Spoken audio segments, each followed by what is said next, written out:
Okay, my dear, my brilliant, and my very close friends, I want to tell you, apart from your studies, how can we be confident in our life? Generally, what happens when we decide to take any decision for good thing? Example के तौर पे, if you want to get selected for Olympiads, then in the very first days, 3 days, 2 days, you remain so excited and happy and very full, clear vision student that I am going to be selected for gold level, for state level, for national level this year. Finally, मैंने उस decide कर लिया, fully determined उस बार हार मानूंगा. होता क्या है कि 2-5 दिन पढ़ने के बाद चलो आप अकेले पढ़ते होगे, पर कभी जब लगता है कि मेरा पड़ोसी भी नहीं पढ़ रहा है, my dear classmate, my dear benchmate भी नहीं पढ़ रहा है, तो हमें लगता है कि यार क्या रोज पढ़ना पड़ा है, थोड़ा पढ़ लेते हैं. सर पढ़ाई तो है, नहीं पढ़ेंगे तो कैसे पढ़ना जाएगा. और सारे दिन ये क्या है, खेलने का टाइम नहीं मिल रहा.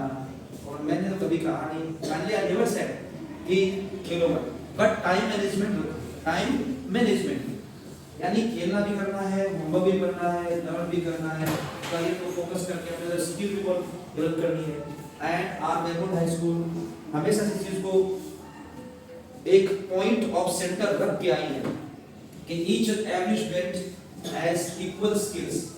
और इक्वल स्किल कितनी स्किल? एक skill, 2 skill, 4 skill, infinite number of skill हर एक बच्चे के अंदर मौजूद है जो वो खुद तो नहीं जानता. But we the teachers, we know that you have something extraordinary in this world which makes you comparatively better than the others.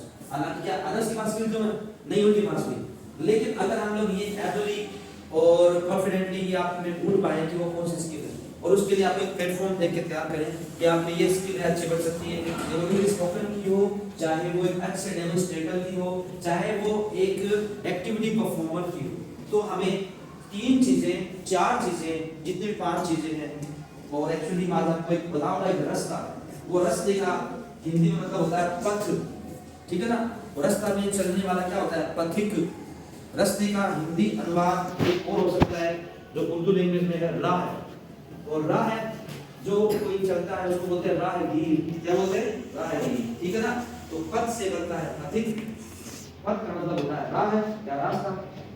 वो रास्ता वाला या राह से राहगीर या पथ से पथिक को होता है जो रास्ते में चलेगा. तो क्या उसको बीच में कांटे, टूटी हुई रोड, गड्ढे नहीं मिलेंगे? मिलते हैं, हम सबको मिलते हैं. हमारी जब वेन जाती है तो हो सकता है कि आपको कभी अच्छी मिट्टी मिलती होगी, रोड मिलती होगी, गांव के अंदर बड़ी भीड़ मिलती होगी, इवन जानवरों का एक बड़ा सा फ्लोक जब जाता है तो आपको डिस्टर्बेंस होती होगी. ये सब हमारी जिंदगी के पार्ट है, हमारे रास्ते के पार्ट है. दैट्स अभी आपकी जो स्टूडेंट लाइफ शुरू हुई है, आप 7th स्टैंडर्ड को क्रॉस करके जस्ट विदिन 2 मंथ्स में 8th क्लास में प्रमोट होने वाले हो. तो मेरा आपसे ये कहना है कि स्टडीज के साथ साथ अपनी स्किल्स डेवलप करनी है. और वो स्किल आसानी से नहीं आएगी, कंसिस्टेंसी से आएगी, अच्छा विजन लेके करने से आएगी. अपने जो टीचर्स हैं, अपने जो पेरेंट्स हैं, उनसे कम्युनिकेट होकर उनकी गाइडलाइन से आएगी. अपना बड़ा भाई, अपनी बड़ी बहन है, उससे भी आप कंसल्ट करोगे तो आएगी. क्योंकि लाइफ आपकी है. आपको अच्छे विजन के साथ, क्या आपको 99% वाला टॉपर प्लस कम बोलने वाला, हेजिटेट करने वाला, दोनों के सामने काम कर बैठ जाने वाला बनना है, या आपको 99% प्लस स्मूथ कम्युनिकेशन स्किल वाला, अपने आइडिया को सबके सामने एक्सप्रेस करने वाला, अपने पेरेंट्स की बात समझकर उनकी हेल्प करने वाला, किसी और को आगे तक बढ़ाने वाला, समाज के लिए एग्जाम्पलरी बनने वाला, और साथ साथ में अपना डोमिनेंस हर जगह शो करने वाला बनना है. तो ऑप्शन ए मैंने आपको वो बताया, ऑप्शन बी 99 प्लस ये स्किल बताई. आपको कौन सा बनना है बताओ मुझे. ऑप्शन ए और बी? ए और बी? बी. तो क्या उस बी के अंदर हमें उस प्रोसेस का यूज करके पहुंचेंगे या अचानक से कूद के पहुंच जाएंगे? प्रोसेस का यूज करना पड़ेगा. और हम लोग क्या चाहते हैं? हम चाहते हैं प्रोग्रेस. आईएएस तो बनना है, डॉक्टर तो बनना है, ठीक है ना, और एडमिनिस्ट्रेटिव सर्विस में जाना है, इंजीनियर बनना है, कलेक्टर बनना है, टीचर बनना है, बिजनेसमैन बनना है, इंडस्ट्रियलिस्ट बनना है. लेकिन बनना तो चलो ठीक है, पर क्या उसमें जो प्रोसेस है उसका यूज करना है? या वो प्रोसेस अचानक से आपके कॉलेज के बाद में हो जाएगी या अब से हो रही है? बताओ, अब से हो रही है. Instinct of knowledge, collecting of vocabulary, collecting of confidence, collecting of leadership, क्या आज आप में अगर नहीं आएगी तो क्या अचानक से 2 साल में आ जाएगी? नहीं आएगी. क्या अचानक से नहीं आती? उसके लिए प्रोसेस का यूज करा जाता है. तो प्रोग्रेस चाहे कितनी ऊंची कर लो, प्रोसेस का यूज तो करना ही पड़ेगा. शुरुआत में खुद का मन भी नहीं करेगा कि लो पड़े, खुद भी चाहते हैं कि सोए रहें, खुद भी चाहते हैं चलो गेम्स ही खेल लें, खुद ही सोचते हैं कि तो छुट्टियां पड़ गई हैं तो क्या तो टाइम पे उठना, क्या स्टडीज करनी, खाना कभी भी खा लेंगे, मोबाइल को लेके बैठना है, कुछ भी है। तो आप जरूर डिसाइड कर लेना कि जो आप अभी वो काम जो कर रहे हो ना उससे सफलता मिल जाएगी या टाइम मैनेजमेंट से मिल जाएगी। बताओ क्या हर किसी काम करने से मिल जाएगी या टाइम मैनेजमेंट से मिल जाएगी? मम्मी अगर बना रही है मटर पनीर की सब्जी तो क्या वो पूरे प्रोसेस का यूज करके उसमें जो भी गरम मसाला डालना पड़ेगा, उसकी अच्छे से रोस्टिंग करनी पड़ेगी, उसको तेल के साथ में मसालों से कैसे उसको ब्लेंड करना है, उसको कैसे मैरिनेट करना कैसे होगा, या फिर अचानक से आप बोले मैं बनाता हूं 2 मिनट के अंदर, तेल डाला उसमें हर कैसी मात्रा की लाल मिर्च डाली, हर कैसे बीज काट के पनीर डाल दिया, थोड़ा कच्चा रख दिया, तब वो अच्छा बनेगा या अच्छे से प्रॉपर प्रोसेस से बनेगा? पी से प्रोसेस है तो पी से पनीर ढंग से पी से पकेगा ना, प्रोसेस का यूज करना पड़ेगा। ऐसे ही आपके लिए प्रोसेस ये है कि एक तो अपनी कंसिस्टेंसी रखो, एक कुछ डाउट हो तो घबराना नहीं है, टीचर से पूछना है, कुछ परफॉर्म करना है तो आपको ट्रिपल पी का यूज करना है। The very P is pre plan first, पहले डिसाइड कर लो करना क्या है, उसके लिए कंटेंट ले आओ। फिर दूसरा पी कौन सा है? प्रीपेयर, उसके लिए तैयारी करो, उसके कंटेंट को मजबूती से पकड़ो। वो आपको अगर नहीं आ रही तो टीचर से पूछो, अपने पेरेंट्स से, अपने बड़े भाई बहन से, उसको क्लियर कर लो कि चीज है तो ऐसे ना। जब आपने प्री प्लान कर लिया है और कंटेंट ढूंढकर प्रीपेयर कर लिया है तो तीसरा आपको परफॉर्म करना है, पीछे परफॉर्म करना है, वो भी कॉन्फिडेंस का मसाला है।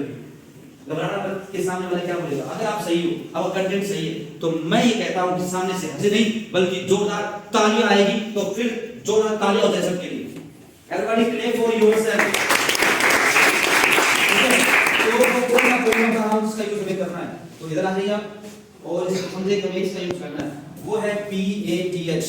PATH का होता है पथ, जिसको हिंदी इंग्लिश में बोलते हैं पाथ। क्या बोलते हैं? पाथ। और सेम टू सेम बहुत सारे लैंग्वेज में होता है कि जैसा वर्ड है वैसा ही कई लैंग्वेज में चलता है। जैसे जंगल है, हिंदी का भी है, इंग्लिश का भी है, राइट ना? ऐसे ही एक शब्द है संस्कृत और ब्रज भाषा का आता है, एक थोड़ा सा डिस्टोर्ट वर्ड है, लेकिन वो है नियर। एग्जांपल के तौर पे हम कहते हैं निंदक नीरे राखी। यहाँ मीनिंग क्या समझ आता है कि आलोचना करने वाले या कमी निकालने वाले को नियर राखिए, पास में राखिए। या नियर का मतलब क्या है? पास में। और इंग्लिश में पास में क्या बोलते हैं? नियर बोलते हैं। इसका मतलब वो भाषा का नियर इंग्लिश के नियर से काफी मेल खा रहा है, मीनिंग के साथ में और इसके वर्डिंग के साथ में। तो वैसे ही ये जो PATH पाथ है, जो हिंदी का पथ है, दोनों सेम ही है, रास्ता होता है। और अगर आप ये पाथ का यूज करते हैं तो आप क्या बनोगे? आप बनोगे पथिक या राहगीर। ठीक है। अब इसमें P क्या है बच्चों? P का मतलब होता है पेशेंस। क्या होता है? पेशेंस को क्या बोलते हैं हिंदी के अंदर? धैर्य। और इसका अपनी हिंदी का एक शब्द उर्दू का है, वो है सब्र। क्या होता है? सब्र। A का मतलब होता है बच्चों एटीट्यूड। क्या होता है? एटीट्यूड। एटीट्यूड को हिंदी में क्या बोलते हैं हम लोग? क्या बोलते हैं? नजरिया बोलते हैं बच्चों। क्या बोलते हैं? नजरिया। यानी किसी को देखने का तरीका, किसी चीज को हम लोग किस एंगल से देख रहे हैं, वो नजरिया। समझ गए? उदाहरण के तौर पे पुलिस जो होती है वो चोरों के लिए क्या है? आतंकवादी। क्या है? आतंकवादी का हिंदी मतलब होता है आतंक पैदा करने वाला। क्या कोई चोर चोरी कर रहा है, पुलिस की गाड़ी पास में से सारी बजा के वहां वहां वहां करने निकल गई, तो क्या उनके अंदर डर पैदा नहीं हुआ? तो चोरों का नजरिया क्या है? पुलिस हमारे लिए डराने के लिए आई है, पकड़ने के लिए आई है, तो वो पुलिस को मानते हैं दहशत फैलाने वाले आतंकवादी। ये उनका नजरिया है।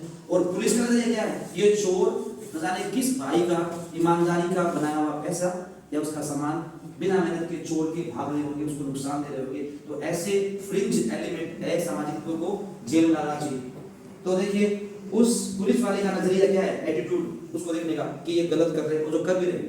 और जो साथ में जो चोर है वो देख रहे हैं कि ये पुलिस मुझे जेल में डाल देगी, मैं काम नहीं कर रहा, उसके नजरिए में मैं काम बहुत अच्छा कर रहा हूँ, मैं तो कमा रहा हूँ, तुरंत अमीर बन रहा हूँ, तो किसी कर रहा हूँ। तो यहाँ पर नजरिया देखिए, एटीट्यूड बहुत जरूरी है। हम किसी चीज को किस एंगल से देख रहे हैं ये बड़ा मैटर करता है। और कहा भी जाता है कि नजर का इलाज पॉसिबल है, नजर का उपचार जो है संभव है, लेकिन नजरिए का नहीं है। नजरिए का कोई इलाज नहीं है। आज हम लोग किस नजरिए से खुद को देख रहे हैं? हम खुद को पॉजिटिव मान रहे हैं, एक अच्छा मान रहे हैं, या खुद को समझ रहे हैं कि मतलब ऐसा ही हूँ, ऐसा ही रहूंगा। ये नजरिया हमें बदलना पड़ेगा। तो हमें क्या करना है? नजरिया ठीक करना है। पेशेंस रखो, नजर रखो। ई का मतलब होता है टीचेबिलिटी। टीचेबिलिटी, आपको जो कुछ आता है ना वो किसी दूसरे के पास पहुंचाना बहुत जरूरी है। टीचेबिलिटी का मतलब होता है कि शैक्षिक गुण या शैक्षिकता बोल सकते हैं, यानी केवल टीचर ही शिक्षक नहीं होते, हर कोई बच्चा जिसको अगर एक बात भी आती ना तो वो एक शिक्षक है उसके लिए जिसको नहीं आता। अगर मैंने आपसे कुछ आज सीखा है कि लंच बॉक्स कैसे बोलते हैं, आपने बड़े तरीके से सीखा और खोला भी उसको, तो मैंने सीख लिया, तो आप मेरे लिए क्या हो? टीचर हो। क्या हो आप? टीचर। और आपको क्लास में बोलना आता है। मान लो मेरे पास कुछ बच्चे आते हैं कि सर ये ढक्कन नहीं खुल रहा, एंड फाइनली मैं कहता हूँ कि बिना जोड़ लगाए भी खुल सकता है।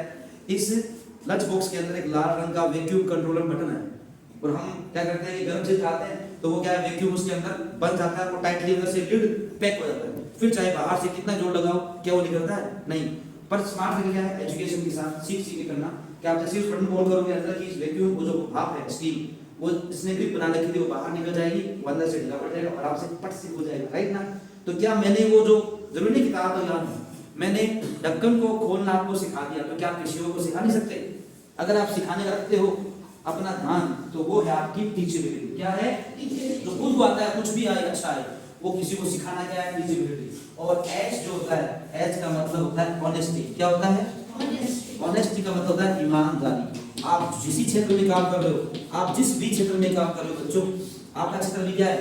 स्टडी का क्षेत्र है। आप एक स्टूडेंट हो, आप स्टडी करते हो और आपको स्टडीज बनना चाहिए, तो आप अपने काम से ईमानदारी रखो। ईमानदारी से पढ़ना है, क्लास में ईमानदारी से सुनना है, टीचर ने जो कहा उसको ऑनेस्टी से फॉलो करना है। मैं आपको दावा और वादा कर रहा हूँ साथ साथ में कि ये जो पथ है, रास्ता जिस पे अगर आप इस पैसेंस के साथ चलोगे, नजरिया अच्छा रखोगे, सीख कर और सिखाकर काम करोगे अपने दोस्तों को, या जो भी आपको आता है उससे मैं भी सीख रहा हूँ, आप भी सीख रहे हो। अगर हम ये रखेंगे और साथ में ऑनेस्टी से अपने सिस्टम के लिए काम करेंगे, अपनी पढ़ाई के लिए काम करेंगे, अपने इंस्टीट्यूट के लिए काम करेंगे, चाहे आप कोई भी काम क्यों ना करता, उसमें ईमानदारी से एक्सलेंटली काम करेंगे, तो ये जो पथ है, ये रास्ता है, आपको कहाँ लेके जाएगा पता है आपको? ये आपको लेके जाएगा आपके गोल तक, आपके It's your lunchtime. Enjoy your food and stay fit.